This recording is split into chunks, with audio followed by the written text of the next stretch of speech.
वंदे मातरम, वंदे पितरम, वंदे जगत सद्गुरु। विश्व कल्याणकारी सनातनी आत्माओं के प्रति बाप दादा का इशारा। असल तो एक ही होता है, उसके बाद नकल की अनेकों कॉपियाँ निकल आती हैं, लेकिन असल असल ही होता है और नकल नकल ही होता है। इसलिए ध्यान दीजिए। उन्होंने कहा कि उन्होंने विदेशी जो गैर सनातनी आत्मा हैं, विदेशी हैं, विधर्मी हैं, जिन्होंने नकल की है सनातन धर्मियों की, नाम सनातन धर्म का लेते हैं। अव्वल तो उनको नाम का पता ही नहीं था, ये कौन से धर्म, उनका कौन सा धर्म है, किस धर्म की पढ़ाई पढ़ रहे हैं, उस धर्म के माता पिता कौन हैं, टीचर कौन है, गुरु कौन है। लेकिन जब पर्दा खुलने लगा तो धीरे धीरे सभी लोग अपने आप को सनातन धर्म की पढ़ाई पढ़ रहे हैं कहते हैं। लेकिन सनातन धर्म की पढ़ाई पढ़ रहे हैं तो पढ़ाने वाला कौन है? जैसे आप साकार में हैं, बच्चे साकार में हैं, तो माता पिता भी तो साकार में होने चाहिए ना। तो उनकी तरफ से इशारा है। पत्ते पत्ते सींचने से, अर्थात जितनी भी ब्रांचेज हैं उनमें जो पत्ते लगे हैं, मठ पंथ हैं, उनको सींचने पे, उनके पर जल देने से, उनको सहयोग करने से कुछ मिलने जुलने वाला नहीं है, क्योंकि वो पत्ते तो कौन लेवता है। बोला पत्ते पत्ते सींचने से फूल कभी खिलता नहीं। और बोलो क्या सुना हुआ था अभी तक? यही कहेंगे ना, आत्मज्ञान परमात्मा मिलता नहीं। लेकिन रॉन्ग, ये रॉन्ग है। यदि आत्मज्ञान प्राप्त हुआ होता तो अब तक परमात्मा को पा लेते ना। प्रजापिता ब्रह्मा की प्रतिष्ठा गुप्त है, ब्राह्मणों की दुनिया में भारी मुसीबत है। तो ऐसा नहीं है। पत्ते पत्ते सींचने से फूल कभी खिलता नहीं, और परमात्मा बाप की पहचान के बिना आत्मज्ञान मिलता नहीं। ये नहीं पता पड़ता है माँ कौन है, गीता माता कौन है। जब गीता माता का ही नहीं पता तो गीता पति का, गीता के पिता का, गीता के मालिक का, या गीता के बच्चे का, कृष्ण का कैसे जानकारी मिलेगी? खैर, बीती को बिंदी लगाओ। कहते हैं कर्म किए जब फल की चिंता मत करे इंसान। लेकिन जो असुरी वृत्ति के लोग होते हैं, चंचल बुद्धि के लोग होते हैं, वो फल पहले पाते चाहते हैं, कच्चे फल खा लेते हैं। उनको ड्रामा की नॉलेज नहीं है, आत्मा कौन है, माँ कौन है वो नहीं मालूम। सभी परमात्मा बन गए, अपने अंदर ही सब कुछ है। अपने अंदर सब कुछ है तो वो तो अपने अंदर में तो सब अच्छा बुरा सब कुछ सबके अंदर है ही है। लेकिन जो भारत में जो आया हुआ है या आए हुए हैं, उनके अंदर में क्या है? वो कौन है? वो माता पिता जिनका सुबह सुबह गुड मॉर्निंग नमस्ते करते हो, माता पिता बाप दादा को याद प्यार गुड मॉर्निंग। तो वो ब्राह्मण जो ब्रह्मा कुमार और कुमारी अपने को कहलाते हैं, टाइटल रख दिया कि हम ब्रह्मा कुमार कुमारी हैं। लेकिन असल ब्रह्मा कुमार कुमारी हैं ये कैसे पता चले कौन है माता और कौन है पिता? तो आज बाप दादा कुमारों के प्रति विशेष अटेंशन दे रहे हैं, इशारा दे रहे हैं। बाप दादा को बच्चों की बच्चियों की मेहनत देख तरस पड़ती है। तो वो तो भूतकाल बात हुई ना। कौरव और यादव क्या करते हैं? कौरव भूतकाल की बातों में जाएंगे, हिस्ट्री की बातें में से बाबा ने ये बोला, बाबा ने वो कहा, मुरली में ये था, मुरली में वो था। ठीक है, वो शास्त्रों की बातें करते हैं। और यादव भविष्य की बात करेंगे, सतयुग में जाएंगे, ऐसे करेंगे, वहाँ ऐसा होगा, वहाँ ऐसा होगा।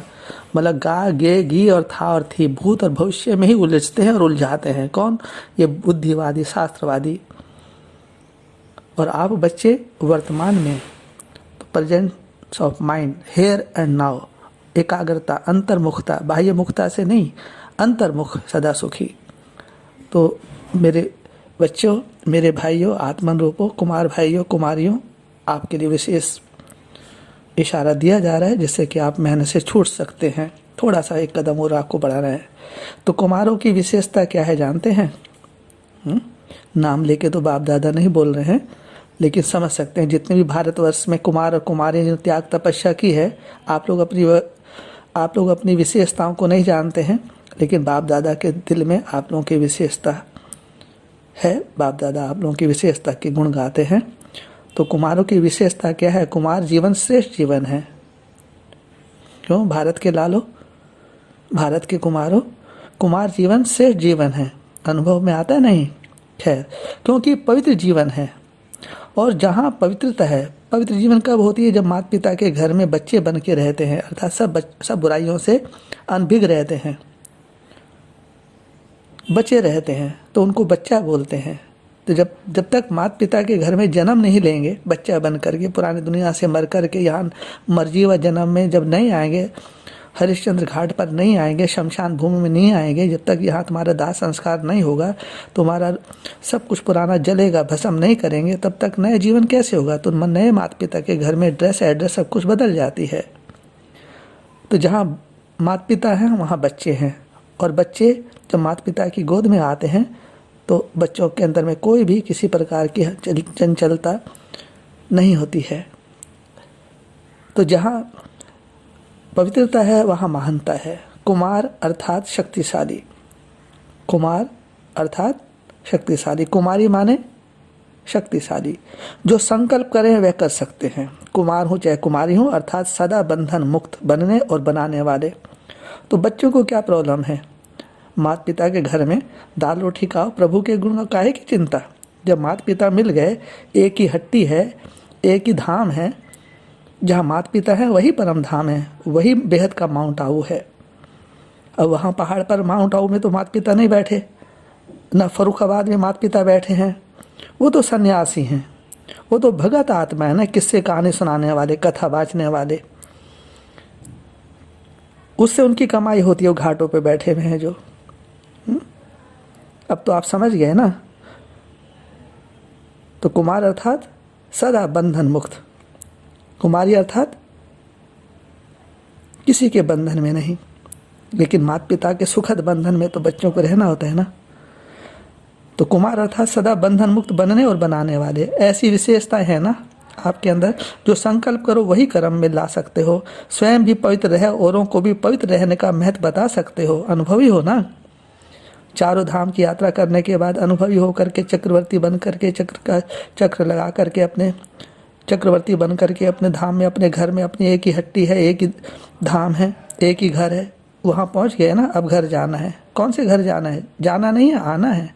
आदि सनातन देवी धर्म सब जितने मठ पंथ हैं उन सब की हट्टी है, उन सब का धाम है, उन सब का घर है। यहीं से सब निकले थे, जड़ से। ऐसी सेवा के निमित्त बन सकते हो। जो दुनिया वाले असंभव समझते वह ब्रह्म कुमार कुमारी चैलेंज करते हैं, तो हमारे जैसा पावन कोई हो नहीं सकता। क्यों? क्योंकि बनाने वाला सर्वशक्तिमान कौन है? बाप है। दुनिया वाले कितना भी प्रयत्न करते हैं, लेकिन आप जैसे पावन नहीं बन सकते। वो हठ योगी हैं, कोशिश करते हैं।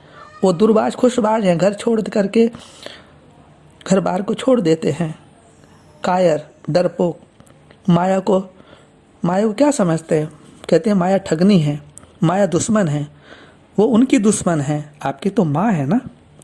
माँ कभी बच्चों की दुश्मन हो सकती है? नहीं। तो जो विदेशी विधर्मी हैं वो माया माया कह के बच्चों को डराते हैं, भारतवासियों को डराते हैं। जब छोड़ोगे 5 विकार तभी मिटेगा भ्रष्टाचार। तो छोड़ो ना, छोड़ो तो छोटे। कौन है ब्राह्मण जो 5 विकारों से मुक्त हुआ हो? कोई नहीं ना। तो बच्चे मुक्त हो गए। जब माता पिता के घर में बच्चे आ गए, बच गए बुराइयों से, गर्म हवा से बच गए, अपने घर में आ गए, ठंडी ठंडी हवा खा रहे हैं, सागर के कंठे पे आ गए। तो सहज लगता है ना माता पिता के घर में अपना नेचुरल जीवन, प्राकृतिक जीवन, नेचर। वो है अननेचुरल, गैर सनातनी, विदेशी विधर्मी। आप तो स्वदेशी स्वधर्मी हो ना, आप तो नेचुरल हो ना, मूल प्रकृति की संतानें हो ना। दुनिया वाले जैसे क्या कर रहे हैं, यह अननेचुरल है, ऐसे लगता है। क्या ऐसे लगता है? कुमारों की परिभाषा ही है, चैलेंज करने वाले, परिवर्तन दिखाने वाले, असंभव को संभव करने वाले। दुनिया वाले अपने साथियों के संग के दोस्त में ले जाते और आप माता पिता बाप दादा के संग में लेकर आते हो। उन्हें अपना संग नहीं लगाते, बाप के संग का रंग लगाते हो। किसका संग लगाते हो? अपना संग नहीं लगाते हो। सनातनी बच्चे माता पिता का का रंग लगाते हैं, माता पिता की महिमा बताते हैं, माता पिता की महिमा, माता पिता का गुणगान करते हैं, तो उससे प्रभावित होकर के दूसरे भी आते हैं, अच्छा इनके माता पिता ऐसे हैं, ये अपने माता पिता की हमेशा महिमा करते हैं, तो क्या है, माता पिता के संग के रंग मिलाने वाले हो, ऐसे हो ना। अच्छा, कुमार अर्थात क्या है, सदा अचल अडोल, कैसी भी स्थिति परिस्थिति आ जाए लेकिन डगमग होने वाले नहीं, सदा अचल अडोल, क्योंकि आपका साथी स्वयं भगवान बाप है। जहाँ बाप है वहाँ सदा ही अचल अडोल होंगे। भगवान माने क्या, भगवान माने क्या, भगवान माने भाग्यशाली, भाग्यवान, सबसे भाग्यवान, वारिस, गनियों, गनियों पाक, पाक पवित्र आत्मा, प्रथम पूजनीय। जहाँ सर्वशक्तिमान होगा, बाप होगा, वहाँ मास्टर शक्तिस्थान भी जरूर होंगे बच्चे, और वहाँ सब शक्तियाँ हाजिर होंगी। शक्तियों के आगे माया कुछ कर नहीं सकती। इसलिए कुमार जीवन अर्थात सदा एक स्थिति वाले, हलचल में आने वाले नहीं। जो हलचल में आता है वह अविनाशी राज्य भाग्य पा नहीं सकता। थोड़ा सा सुख मिल जाएगा, अल्पकाल का सुख मिल जाएगा, लेकिन सदलकाल का नहीं मिलेगा। इसलिए कुमार जीवन अर्थात सदा अचल एक रस स्थिति में स्थित रहने वाले, जो एक स्थिति में रहते हैं अथवा रहती हैं, या दूसरे रसों में बुद्धि जाती है, सब रस एक बाप द्वारा अनुभव करते हो। सभी सर्व संबंधों की सैकरीन कौन है, माता पिता ही है ना। इसको कहते हैं एक रस अर्थात अचल अडोल। ऐसा एक स्थिति वाला बच्चा बच्ची ही बाप को, माँ बाप को प्यारे लगते हैं। तो यही सदा याद रखना कि हम अचल अडोल आत्माएं एक स्थिति में रहने वाली हैं। और माताओं की बाबा तो हमेशा महिमा करते हैं, उनके नाम की माला जपते हैं, उनके बगैर कुछ नहीं है बाबा। बाबा बाप माता के बगैर कुछ नहीं कर सकते हैं। बाप की सहयोगिनी भुजाएं। माताओं के लिए बाप दादा ने सहज मार्ग कौन सा बताया, जिससे सहज ही बाप की याद का अनुभव कर सको, मेहनत ना करनी पड़े। जानते हो, याद को भी सहज बनाने का साधन किया है। दिल से कहो, अंतरात्मा से कहो मेरा बाबा। जहाँ मेरा कहते हो वहाँ सहज याद आती ही है। सारे दिन में जो मेरा है वही सदा याद आता है। कोई भी मेरा हो, चाहे व्यक्ति चाहे वस्तु, जहाँ मेरापन होगा वहीं याद आएगा, वही याद आएगा। ऐसे यदि बाप को मेरा कहते हो, मेरा समझते हो, तो बाप की याद आएगी, क्योंकि बाप है रचयिता और रचना है बच्चे आप। तो बाप को याद करने का सहज तरीका दिल से कहो मेरा बाबा। तो माता बच्चों को पहला पाठ पढ़ाती है। पहला गुरु माता ही होती है सनातन धर्मियों की। पुरुष गुरु जो है गुरु नहीं है। पुरुष को सतयुग में, वो कलयुग के अंत में, पुरुषोत्तम संगम में पुरुष को गुरु कहना रॉन्ग है, क्योंकि स्वयं बाप पुरुष परम पुरुष होकर के भी उन्होंने ज्ञान का कलश माता को दिया, अधिकार माता को दिया, ज्ञान का सुनाने का अधिकार। तो गीता ज्ञान सुनाने का अधिकार पुरुष को नहीं है, सन्यासियों को नहीं है, पुरुष सन्यासियों को, क्योंकि वो दुर्बाज खुशबाज हैं, फेलियर है, हाफ कास्ट ब्राह्मण हैं। सिर्फ मुख से मेरा मेरा नहीं कहना, अधिकार से कहना, यही सहज पुरुषार्थ कर आगे बढ़ते चलो और बढ़ाते चलो। सदा ही इसी विधि से सहयोगी बनो, मेरा कहो और बाप के खजानों के मालिक बन जाओ। माताएं सदा अपने को पदम भाग्यवान समझती है ना। घर बैठे बैठे बाप का संदेश मिला, अन्न जल घर बैठे मिल गया ऐसे सुंदरम के चैनल के माध्यम के द्वारा, तो कितना बड़ा भाग्य है। दुनिया वाले बाप को ढूंढने के लिए निकलते और आपको घर बैठे मिल गया अविनाशी अन्न जल, शुद्ध अन्न जल मिल गया, कोई मिलावट नहीं, प्योर है, बनारस का बना बनाया माल। तो इतना बड़ा भाग्य प्राप्त होगा ऐसे कभी संकल्प में सोचा भी ना था।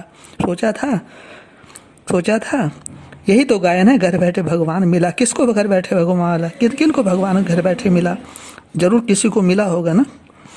असल को असल ही मिलते हैं, ब्राह्मण से ब्राह्मण मिलते हैं, देवता से देवता मिलते हैं, फरिश्तों से फरिश्ते मिलते हैं, भगवान से भाग्यवान ही मिलते हैं। यह किसके लिए है, आपके लिए है ना। तो इसी सेठ भाग्य को स्मृति में रख आगे बढ़ते चलो, वह मेरा सेठ भाग्य है। यह खुशी के गीत गाते रहो, खुशी के झूलों में सदा, आनंद के झूलों में सत्यचित आनंद स्वरूप अपने स्वाभिमान में हमेशा खुशी पे नाचते रहो, गाते रहो, गुनगुनाते रहो। शक्तियों को सदा कौन सी खुशी रहती है? सदा बाप के साथ कंबाइंड हूँ। शिव शक्ति का अर्थ है कंबाइंड स्वरूप। बाप और आप दोनों का मिलाकर कहते हैं शिव शक्ति। तो जो कंबाइंड हैं उसे कोई अलग नहीं कर सकता। ये तो जन्म जन्मांतर का रिश्ता है ना, एक जन्म का भी नहीं है, संजोग का रिश्ता है ना। ऐसी खुशी रहती है। निर्बल आत्मा को बाप ने शक्तिशाली बना दिया, अबला को सबला बना दिया समय की शक्ति ने। तो सदा यही याद रखो कि हम कंबाइंड रहने के अधिकारी बन गए। पहले ढूंढने वाले थे और अभी साथ साथ रहने वाले हैं। यह नशा सदा रहे, कितना भी माया कोशिश करे। माया माने अंधकार, मायावी लोग, मायावी गुरु कितना भी तुमको शास्त्रों की बातें सुनाएं, लेकिन किसी की बातों को आज के बाद सुनना नहीं है। जब वो तुम्हारी बातों को नहीं सुनते हैं तो तुम उनकी बातों को क्यों सुनते हो? जब वो अपने धर्म के पक्के हैं तो तुम अपने धर्म में पक्का क्यों नहीं उनको अनुभव कराते हो? रघुकुल रीत सदा चली आई, प्राण जाए पर वचन न जाए। लेकिन शिव शक्ति के आगे माया कुछ नहीं कर सकती। अलग रहते हो तो माया आती है, मूंज आती है, उदासी आती है। कंबाइंड रहो तो माया आ नहीं सकती। तो सदा यही वरदान सदा याद रखना कि हम कंबाइंड रहने वाली शिव शक्तियाँ हैं और विजयी हैं और सदा सदा विजयी हैं। विजय हमारा जन्मसिद्ध अधिकार है, विजय हमारा जन्मसिद्ध अधिकार है। अच्छा, ओम शांति। विश्व कल्याणकारी सनातनी आत्माओं को कोटि कोटि नमन, वंदन, अभिनंदन। ओम शांति, ओम शांति, ओम आध्यात्मिक क्रांति।